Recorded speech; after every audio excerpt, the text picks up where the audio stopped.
प्रिय मित्रों, नमो नमः। यूट्यूब चैनल संस्कृत कौमुदी में आप सभी लोगों का स्वागत है। जैसा मैंने कहा था मित्रों, UP TET, C TET, super TET के लिए संधि की एक ऐसी जबरदस्त ट्रिक लेकर के आएंगे जिससे आप लोगों को लाइफ टाइम कभी भी यह कंफ्यूजन नहीं होगा।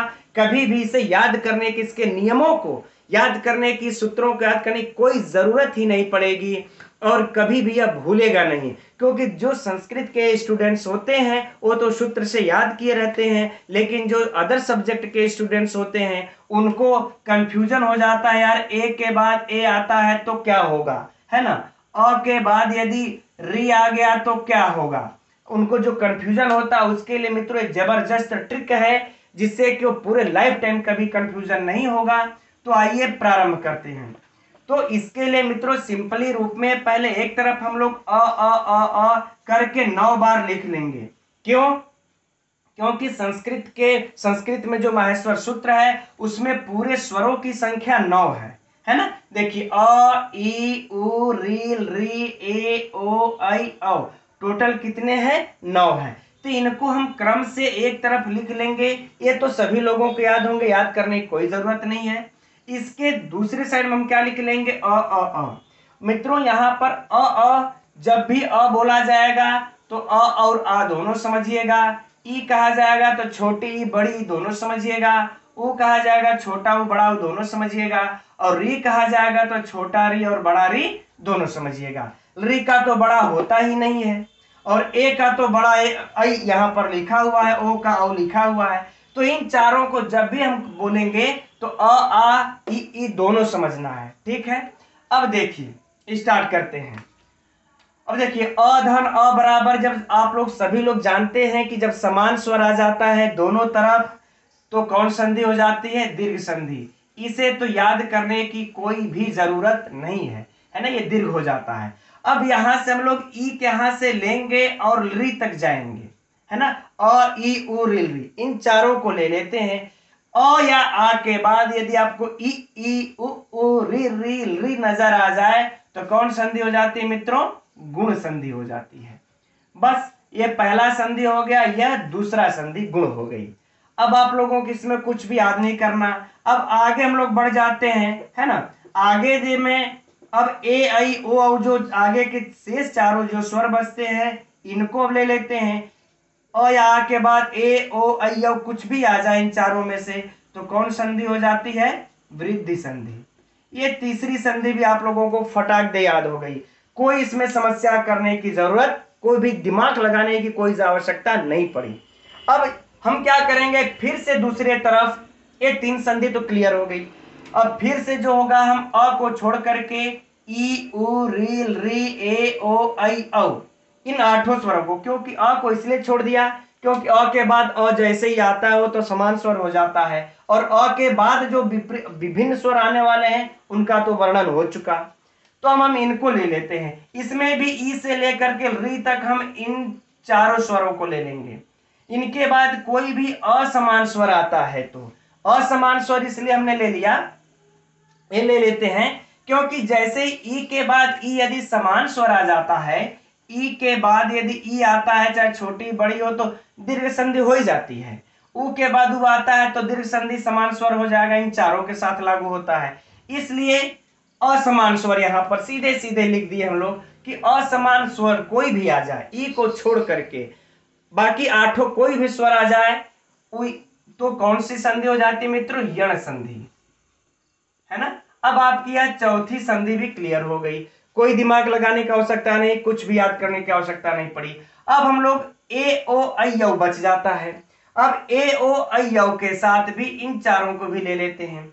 इन चारों में मित्रों क्या है, कोई भी स्वर आ जाए इसमें कोई बाउंडेशन नहीं है, चाहे वह ए के बाद ए ही क्यों ना आ जाए, चाहे वह ओ के बाद ही आपका ओ क्यों ना आ जाए, दोनों समान है। चाहे आपको अ के बाद औ क्यों ना, अ के बाद नहीं, अ के नहीं, यहां पर ए के बाद आपका अ क्यों ना आ जाए, है ना।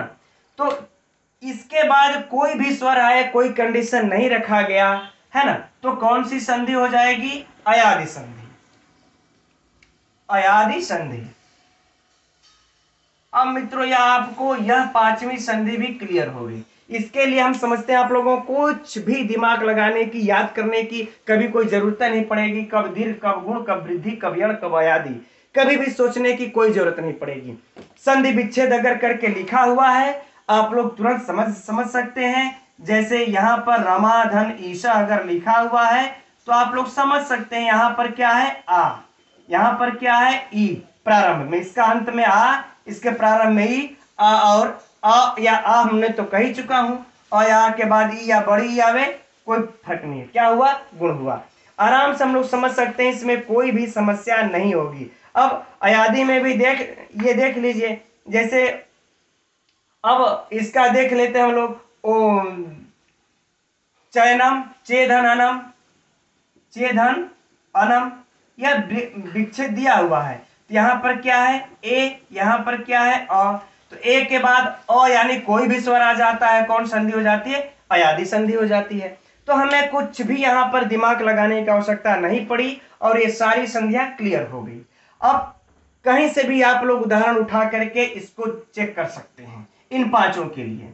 अच्छा, अब जो है यह तो आपका जब संधि विच्छेद जब अलग अलग रहेगा यह तब काम कर देगा। अगर मान लेते हैं अब आप लोग कहेंगे कि सर ये तो ऐसे आ गया एक ही में, अब रमेशा में कौन संधि हुई है, प्रश्न ऐसे आ गया, तो इसको कैसे पकड़ेंगे। इसके लिए भी मित्रों याद करने की कोई जरूरत नहीं, इसके लिए भी ट्रिक विद्यमान है। इस ट्रिक से हम लोग इसको भी पकड़ लेंगे। अब आइए इसके ट्रिक को समझते हैं। इसके ट्रिक को समझने के लिए, हालांकि ट्रिक को मैं और भी लास्ट में लिख दूंगा संक्षेप में, लेकिन यहां पर भी एक बार समझ लेते हैं। अ धन ई बराबर क्या होता है मित्रों ए, और उ बराबर क्या होता है ओ, अ और री बराबर क्या होता है अर, अ और री बराबर क्या होता है अल, है ना। यानी कि जब भी कोई भी शब्द हमको मिले उसमें ए ओ अर अल दिखाई पड़ जाए तो समझिए कौन संधि है, गुण।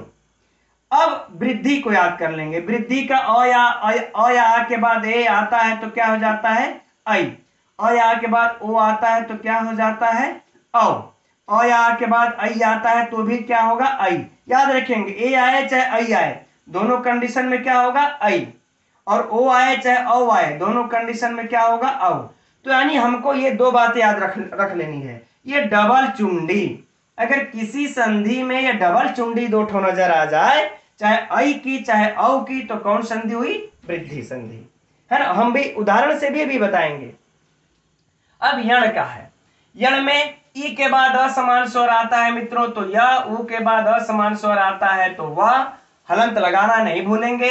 री के बाद यदि कोई असमान स्वर आता है तो र, और री के बाद कोई असमान स्वर आता है तो ल, य व र ल, है ना। ये आधे आधे अक्षर। अब हम इसको ट्रिक में बताएंगे कैसे यण को पहचानना है। अभी तो मैं सिर्फ आप लोगों को ये बता रहा हूं। अब अयादि में क्या होगा, ए के बाद कोई भी असमान स्वर आता है तो क्या हो जाता है आई, अय, य के नीचे अलंत। ओ के बाद कोई भी स्वर आ जाता है, समान असमान फर्क नहीं पड़ता, तो क्या हो जाएगा औ, और आई के बाद कोई भी स्वर आ जाता है तो क्या हो जाएगा आय, और ओ के बाद कोई भी स्वर आ जाता है तो आओ, है ना। तो ये हम लोगों को ये ट्रिक हो गई। अब हम आप लोगों को इन ट्रिकों को लिख के बताएंगे कैसे इसको अगर संधि है तब कैसे पकड़ेंगे। ठीक है, पहले हम इसको मिटा लेते हैं फिर बताते हैं। तो इस तरह से लिखा हुआ यदि वर्ड आ जाता है तो इसमें कैसे पहचानेंगे कि कौन सी संधि, इसकी ट्रिक को समझिए। अब जैसे दीर्घ संधि है तो दीर्घ संधि में सभी लोग जानते हैं कि बड़ा आ बड़ी ई बड़ा ऊ भानुदय ऐसे मिल जाए तो दीर्घ संधि होती है। इसको समझने के लिए किसी भी ट्रिक की जरूरत नहीं है, इतना आसान सा है। लेकिन जब गुण को समझना होगा मित्रों, तो हम ये चार चीजों को याद रखेंगे, ए ओ अर और किसको अल, यह चारों को हम लोग याद रखेंगे, है ना। कि यदि किसी भी हमको उच्चारण में, वर्ड में यदि ए नजर आ जाए, ओ नजर आ जाए, अर नजर आ जाए, अल नजर आ जाए, तो कौन सी संधि होगी, जो है गुण संधि होगी। जैसे महेश, है ना, यह संधि किया हुआ है महेश। अब ए हमको नजर आया ना बोलने में, महेश ए नजर आया तो समझिए कौन सी संधि है, गुण संधि है। अगर विच्छेद करके देता है तो उसके लिए आपको ट्रिक हमने बता ही दिया है। अब ओ नजर आ जाए, जैसे कि महोत्सव है ना, महोत्सव, ओ नजर आया तो समझिए कोई भी, आप कहीं भी आजमा सकते हैं इसको मित्रों। ए नजर आया तो गुण, ओ नजर आया तो गुण, और अब देखिएगा इसको देवर्षि, अर्षि है ना, आ रहा है देवर्षि, अर्षि आ रहा है। तो जैसे ही अर यदि नजर आ जाए तो समझिए कि यह कौन सी संधि हो गई, गुण संधि हो गई। अब बात करेंगे अल की, तो तवलकार, तो इसके लिए तो मित्रों हमको एक ही उदाहरण मिलता है, तवलकार में कौन संधि है। तो इसके लिए तो सोचने समझने की आवश्यकता ही नहीं है, यह तो एक ही उदाहरण याद कर लीजिए, तवलकार में कौन संधि है, गुण संधि है। तो जब भी कभी कोई शब्द अगर जुड़ा हुआ मिले, पूछ दे परीक्षा में इसमें कौन सी संधि है, कौन सी संधि हुई है ना, महेश, दिनेश, सुरेश, है ना, महोत्सव, पिनोरु, गंगोर्मी, सूर्योदय, है ना, सूर्योष्मा, कुछ भी ओ लगा दे, यदि ओ जैसे ही लगा दे तो समझिए कि गुण संधि, और जैसे ही लगा दे महर्षि, ग्रीष्मर, महर्षि, देवर्षि, ग्रीष्मर्तु, बसंत ऋतु इत्यादि कोई भी शब्द यदि लगा दे, और अगर नजर आ रहा है अर है ना, बसंत ऋतु, अर्तु आ रहा है ना, तो समझिए कि वह गुण संधि है। ये हम लोगों के गुण संधि का ट्रिक हो गया। अब हम लोग तीसरी संधि देखते हैं, वृद्धि संधि, है ना, तीसरी संधि देखते हैं वृद्धि संधि। ठीक, बस वृद्धि ही लिख देते हैं। वृद्धि में मित्रों बस इतना ही ध्यान रखना है हम लोगों को, क्या, डबल चुंडी। डबल चुंडी बोले तो आई, आई का मतलब क्या होता है, ये वाला, और उसके बाद क्या होगा, औ, औ का मतलब ये, यानी हमको किसी भी वाक्य में अगर दो चुंडी नजर आ गई तो कौन सी संधि हो गई, वृद्धि संधि हो गई। कुछ भी सोचने समझने की आवश्यकता ही नहीं है। जैसे कि सदैव, दो चुंडी नजर आई, वृद्धि। याद रखिए मित्रों, अगर एक चुंडी है तो गुण, अगर दो चुंडी है तो वृद्धि, बस। चाहे यह ओ वाली एक चुंडी हो, चाहे ए वाली एक चुंडी हो ना, ओ में भी तो एक चुंडी है, ओ की एक चुंडी हो चाहे ए की एक चुंडी हो, गुण। और अगर डबल चुंडी हमको नजर आ गई, चाहे आई की डबल चुंडी हो चाहे औ की डबल चुंडी हो, बस डबल चुंडी नजर आ जानी चाहिए, बस इतना ही तो ध्यान रखना है, ज्यादा थोड़ा ही ध्यान रखना है कि बस डबल चुंडी नजर आए नहीं कि हमको वृद्धि समझ लेना है ना। जैसे कि सदैव। अब अगला उदाहरण इसी में को देख लेंगे, जलौघा, जलौघा, है ना, जलौघा, डबल चुंडी दिखा ना हमको, कौन संधि हो गई, वृद्धि संधि हो गई, है ना। तो कहीं भी आप देख लेंगे इसको, नैवम, लतैसा, देवर्ष्यम, है ना, इस प्रकार से महौषधि, बनौकसः, तो कोई भी देख लेंगे आई औ नजर आ जाए डबल चुंडी, बिना निसंकोच वृद्धि संधि लगा दीजिए। अब यण संधि के लिए भी देखिए बहुत जबरदस्त ट्रिक है। अब यण संधि भी बिना कैसे आप इसको पहचानेंगे, अब देख लेते हैं। चौथा, यण संधि। अब इसमें क्या करना है मित्रों, कुछ नहीं करना है यहां पर आप लोगों को, बस ध्यान क्या रखना है, य, व, र और ल। तो य ल का तो एक ही बनता है, ला है ना, लाकृति इकट्ठ बनता है, इसको छोड़ देते हैं। य और व के पहले कोई भी आधा अक्षर दिख जाए, जैसे हमको य के पहले यदि त नजर आ जाए, य के पहले, है ना, य के पहले यदि हमको कोई भी आधा, है ना, ग नजर आ जाए, आधा कोई भी व्यंजन यार नजर आ जाए ना, य के पहले, व के पहले, र के पहले कोई भी व्यंजन अगर हमको आधा नजर आ जाए तो समझ लेना कौन सी संधि है, यण संधि है। अब उदाहरण से आप लोगों को समझाता हूं, देखिए, इत्यादि, यह के पहले आधा अक्षर आया ना, तो कौन संधि हो गई। अब सोचो समझो ही मत, अब सोचो समझो ही मत, इत्यादि हो गया यहां पर कौन संधि, यण संधि। अब इसी प्रकार से आप लोग अब आगे इसका देख लेते हैं, मध्वरी, मध्वरी। अब देखिए व के पहले आधा अक्षर क्या आ गया, ध, कौन संधि हो गई, यण संधि। बिल्कुल कुछ सोचना ही नहीं है, कोई भी अक्षर आ जाए। पित्रादेश, पित्रादेश। अब देखिए यहाँ पर त के पहले आधा अक्षर क्या है, यहाँ पर पित्रा, त र क्या आधा है, सॉरी क्षमा कीजिए, यहाँ पर र है, र के पहले क्या आधा अक्षर है, त, आधा त, तब बना है त और र मिलकर क्या बनता है, पित्रादेश। पित्र त्र बनता है, क्या बन जाता है, त्र, इसी में त्रादेश। तो ये र के पहले इसमें क्या आ गया, आधा अक्षर त। तो हम लोगों को यह बिल्कुल ध्यान में रखना है, कोई भी इसमें से आप लोग देख लेंगे यही बनता है।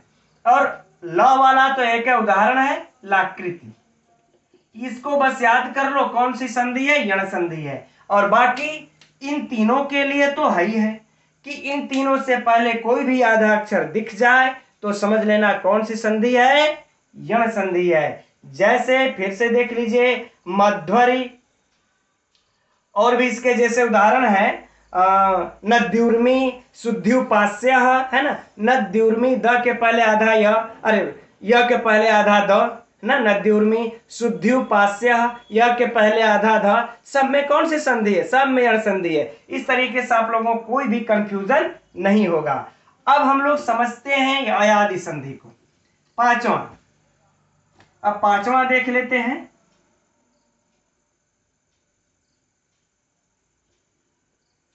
अयादि।